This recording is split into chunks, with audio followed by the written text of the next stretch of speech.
Doctor میرے ساتھ ہیں فرت حسین بخاری صاحب، تشریف فرما ہیں۔ یہ ڈی ایم ایس ہیں ایک سرکاری ہاسپٹل کے، اور بڑا علمی ذوق ہے سید صاحب کا، کیوں نہ ہو ان کی رگوں میں خون جو پھر جلال الدین سرخ پوش بخاری کا ہوا، تو پھر یہ خون جو ہوتا ہے یہ نور یہ اپنے اثر دکھاتا ہے۔ کہ پہلے میں تعارف کرا دوں، ڈاکٹر فرت حسین بخاری یہ جو میڈیکل کے ڈاکٹر ہیں، انہوں نے بڑی زبردست کتاب لکھی ہے، لا وجد لمن لا ورد لہو، یہ کتاب ہے ان کی معمولات جلالیہ۔ حضرت مخدوم جہانیہ جہاں گشت رحمۃ اللہ جو آپ کے پوتے تھے سرخ پوش بخاری رحمۃ اللہ علیہ، ان کے معمولات جلالیہ انہوں نے بڑی کمال کی کتاب یہ لکھی ہے جی، حال ہی میں یہ شائع ہوئی ہے۔ اس کو بھی ضرور ہمارے ناظرین سامعین کو مطالعہ اس کا کرنا چاہیے۔ تصوف کی کتابیں پڑھیں تو دل میں انقلاب پیدا ہوتا ہے۔ اچھا جی، ڈاکٹر فرت حسین بخاری صاحب، آپ پہلے تو تعارف کرائیں نا حضرت کا، اگر مناسب سمجھیں، نہیں تو پھر میں ڈاکٹر کامران سے پوچھ لوں گا۔ بسم اللہ الرحمن الرحیم، جی، الحمدللہ رب العالمین، والصلاة والسلام علی رسولہ الکریم وعلی آلہ وصحبہ وبارک وسلم۔ جی، سب سے پہلے تو قبلہ غازی صاحب میں آپ کا اور آپ کے چینل کا مشکور ہوں کہ آپ نے یہ مجھے سعادت بخشی کہ میں اس فورم پہ جس پہ آپ صالحین کا ذکر مبارک بہت اہتمام سے اور ادب سے فرماتے ہیں، اس پہ میں اپنے دادا حضرت کی خدمت اقدس میں نیاز پیش کر سکوں۔ بہت شکریہ حضرت جلال اعظم جلال الدین اکبر، جی، شیر شاہ جلال الدین حیدر ثانی، میر سرخ پوش بخاری، ٹھیک، نام مبارک تو آپ کا حسین بن علی تھا، ٹھیک، اور حضرت قدس سرہ الاقدس آپ بخارا میں پیدا ہوئے 590 میں 595 میں، اور آپ کی جو شخصیت ہے نا حضور، اس کے 3 ادوار ہیں۔ اچھا جی، جس میں بخارا کے 35 سال، ملتان کے 30 سال، سبحان اللہ، اور اودھ شریف کے 25 سال۔ یہ جو ادوار ہیں نا حضور، یہ آپ کا ایک روحانی سفر ہے۔ آپ تصوف کی نظر میں اس کو دیکھیں نا حضور، تو 4 سال کے تھے، آپ نے احیی الموتا باذن اللہ کے تحت عیسوی المشرب تھے۔ ہر ولی جو ہوتا ہے نا حضور، وہ کسی نہ کسی نبی کے زیر قدم ہوتا ہے۔ تو 4 سال کی عمر میں آپ حضرت عیسیٰ کے زیر قدم تھے۔ یہاں سے آپ نے پھر 25 سال 20 سے 25 مردہ زندہ جو زندہ کیا آپ نے حضور۔ میں اجمالاً ایک خاکہ آپ کی زندگی کا میں پیش کرنا چاہ رہا ہوں حضور۔ یہ واقعہ بھی آپ سے سننا ہے، بالکل ضرور انشاءاللہ۔ اچھا، پھر آپ 25 سال جو ہے نا آپ نے اپنے والد کی خدمت میں سلسلہ حسینیہ میں مدارج طے کیے۔ یہاں سے ان کی اجازت سے آپ نجف اشرف میں پہنچے اپنے دادا حضرت کی خدمت میں، سیدنا علی المرتضیٰ شیر خدا۔ وہاں سے فیوضات و برکات سمیٹتے آپ مدینہ منورہ پہنچے۔ مدینہ منورہ میں آپ نے جا کے جب عرض کیا السلام علیکہ یا جدی، سبحان اللہ، تو حضور انور صلی اللہ علیہ وسلم نے آپ کو 2 چیزیں تو انعام میں فرمائی اور 2 کی تصدیق فرمائی۔ حضور نے فرمایا علیک السلام یا ولدی، اے میرے بیٹے تم پر سلام، واہ سبحان، قرۃ عینی، میری آنکھوں کی ٹھنڈک، اللہ اکبر، اللہ اکبر، سراج کل امتی، تم تو میری امت پوری امت کے سراج ہو، سبحان انت اللہ، منی، تم مجھ سے ہو، وَأَنَا وَمِنْ أَهْلِ بَيْتِي، اور تم میری اہل بیت سے۔ سبحان اللہ۔ وہاں سے حضور سید جلال الدین آپ پہنچے بیت المقدس میں، انبیاء کرام علیہ السلام کے مزارات مبارکہ کی جاروب کشی کی، اور فرزند سلیمانی کا لقب پایا۔ اچھا، وہاں سے آپ سلیمان علیہ السلام، سلیمان، جی وہ خصوصیت ہے آپ کی۔ وہاں سے آپ جب منگولوں فرعونوں کو جب آپ تبلیغ کر رہے ہیں تو اس وقت آپ موسوی المشرب ہیں۔ اچھا، اور پھر جب آپ کو آگ میں ڈالا گیا تو حضرت سیدنا ابراہیم کی طرح یا نار کونی بردم و سلاما، سبحان اللہ، اس وقت آپ ابراہیمی المشرب تھے۔ وہاں سے جب آپ کا سفر ہوتا ہے نا ملتان کی طرف حضور، اب یہ سفر ہے جو محمدی المشرب ہے، ہرنی کا آنا، اور پھر جب ملتان میں آپ پہنچے تو وہ پیالہ جو لکڑی کا تھا نا بے جان حضور، جمادات، وہ جب آپ کے لب مبارک سے لگا نا تو اس میں جان آ گئی، کلمہ پڑھنے لگ گیا، اب وہ اس نے ہنانا پہ آپ پہنچ گئے۔ بالکل اسی طرح، عین اسی طرح تھا حضور کہ جس طرح وہ بے جان ستون جو ہے ہنانا کا، وہ حضور انور صلی اللہ علیہ وسلم کی کمر جسم مبارک سے جب مس ہوا تو اس میں جان آ گئی، اور وہ ہجر برداشت نہیں کر سکا۔ اور حضور میں یہ اللہ کی قسم کھا کے اپنے دادا کے زور پہ یہ کہہ سکتا ہوں کہ اگر حضرت سید جلال الدین سرخ پوش بخاری رحمۃ اللہ علیہ وہ پیالہ تبدیل کر دیتے نا تو وہ بھی رو پڑتا۔ اللہ۔ اور پھر اس کے بعد جب آپ ملتان میں اودھ شریف میں پہنچتے ہیں تو پھر کنویں کو کلمہ پڑھا دیتے ہیں. واہ واہ. تو یہ تو محمدی المشرب. یہ کنواں وہی تھا جو پہلے ہندو عورت پہلے جو رام رام کرتا تھا اس کو آپ نے اور سب سے بڑی کرامت ہے نا، آپ ہندوستان، پاکستان اور ہندوستان کا نقشہ اٹھا لیں. اچھا. جس شہر میں کوئی بخاری سید حضرت کا پوتا گیا ہے نا، اس پہ آپ ایک سرخ نشان لگاتے جائیں. اچھا. آپ کو پورا بر صغیر پاک و ہند سرخ پوش نظر آئے. اچھا جی ڈاکٹر فرد صاحب، آج زیادہ ہم نے باتیں آپ سے سننی ہے اس لیے، اور ڈاکٹر کامران سے، کیونکہ ڈاکٹر صاحب تو ہمارے ساتھ ہوتے ہیں، ان کی باتیں ہم سنتے رہتے ہیں. اقبال کہتے ہیں ایک فقر سکھاتا ہے سیاد کو نخچیری، ایک فقر سے کھلتے ہیں اسرار جہانگیری، ایک فقر سے قوموں میں مسکینی و دل گیری، ایک فقر سے مٹی میں خاصیت اکسیری، اور ایک فقر ہے شبیری، ایک فقر میں ہے میری، میراث مسلمانی سرمایہ شبیری. جی یہ جو خاصیت اکسیری تھی یہ کدھر چلی گئی؟ اور اس کے فقر شبیری جو آپ نے فرمایا نا حضور، آپ کا جو ایک آپ کی شخصیت کا ایک اور پہلو ہے حضور. اچھا جی. آپ کے جو تصوف کے سلسلے سے، ٹھیک، کہ آپ کا جو سلسلہ حسینیہ تھا نا وہ آپ کے وراثت میں تھا. ٹھیک ہے. اس کا ثبوت یہ ہے حضور کہ حضرت مخدوم جہانی رحمۃ اللہ علیہ جو آپ کے پوتے تھے وہ 27 رمضان کی مبارک کی رات کو جو ہے آپ نے سجدے میں چلے گئے. اچھا. پھر آپ نے فرمایا کہ آج شب قدر ہے اور میں نے پوری کائنات کو سجدے میں جاتے ہوئے دیکھا ہے.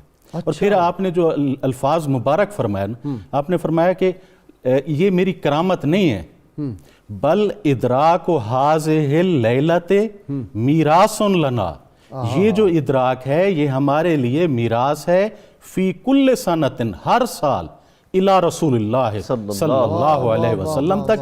پھر آپ نے فرمایا کہ حضور انور صلی اللہ علیہ وسلم، حضرت علی کرم اللہ وجہ الکریم سے لے کر میرے دادا حضرت سید جلال الدین تک یہ ہمارے لیے ہر سال میراث ہے. اور یہ میراث کیوں؟ اور پھر فرماتے ہیں کہ ان سے میرے والد کو اور ان سے مجھ کو ملی. اور یہ میراث حضور کیوں نہ ہو؟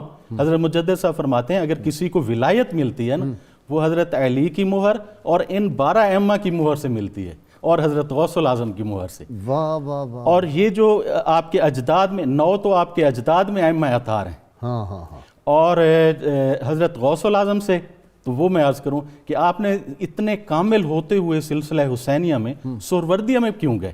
اچھا. ہاں، یہ حضرت سیدنا علی کرم اللہ وجہ الکریم سے جو فیوزات و برکات کے جو چشمے نکلے ہیں نا حضور، ایک تو آپ کے جد امجد حضرت سیدنا امام حسن، حضرت سیدنا امام حسین سے امام نکی، حضرت علی نکی تک، تو یہ تو ایک تو یہ ہوا. دوسرا جو چشمہ ہے نا وہ جو حضرت حسن بصری سے ہوتا ہوا حضرت معروف کرخی پہ جب پہنچتا ہے، پھر وہ دوبارہ آب یاری ہوتی ہے اس کو حضرت امام علی رضا سے، وہاں سے حضرت جنید بغدادی تک جب یہ پہنچتا ہے تو ان سے جو نہریں نکلتی ہیں نا حضور، ایک حضور غوث الاعظم سے ہوتی ہوئی، ایک حضرت نجیب الدین سہروردی سے ہوتی ہوئی، حضور حضرت شیخ الشیوخ شہاب الدین سہروردی تک جو پہنچتی ہے. اس فیض کے چشمے کی چاشنی کو چکھنے کے لیے آپ نے ملتان میں حضرت بہاؤالدین ذکریہ قدس سرہ الاقدس کے پاس 30 سال آپ نے جو ہے خدمت کی ہے، اور انہوں نے جو ہے آپ کو یہ فیض جب دیا ہے، پھر آپ ارشاد کا لے کر اب اس وقت گئے ہیں اچ شریف میں جب یہ ساری نسبتوں کے آپ جامع ہو گئے، حامل تھے. اچھا جناب، یہ ڈاکٹر صاحب آپ کی طرف ہی براہ راست آ جاتا ہوں. ڈاکٹر فرد وہ کہہ رہے ہیں کہ آپ امام حسن کی اولاد سے ہیں یا امام حسین؟ آپ حضرت سیدنا امام حسین علیہ السلام. امام حسین علیہ السلام. آگے انہوں نے کہا وہ جو 4 سال کی عمر میں مردہ زندہ کیا، مختصر بس 2 لفظ. آپ کھیل رہے تھے، مردے کو وہاں پہ انہوں نے جنازہ پڑھا اور دفنانے لگے قبرستان میں، تو آپ نے فرمایا یہ کیا کر رہے ہو؟ تو انہوں نے کہا یہ مر گیا ہے، اس کو ہم دفنانے لگے ہیں. تو انہوں نے کہا اگر زندہ ہو پھر بھی اس کو دفناؤ گے؟ انہوں نے کہا نہیں، یہ مردہ ہے تو جنازہ ہم نے پڑھا ہے. تو آپ نے اس کو کہا قم باذن اللہ. تو وہ اسی وقت کھڑا ہو گیا، 40 سال زندہ رہا.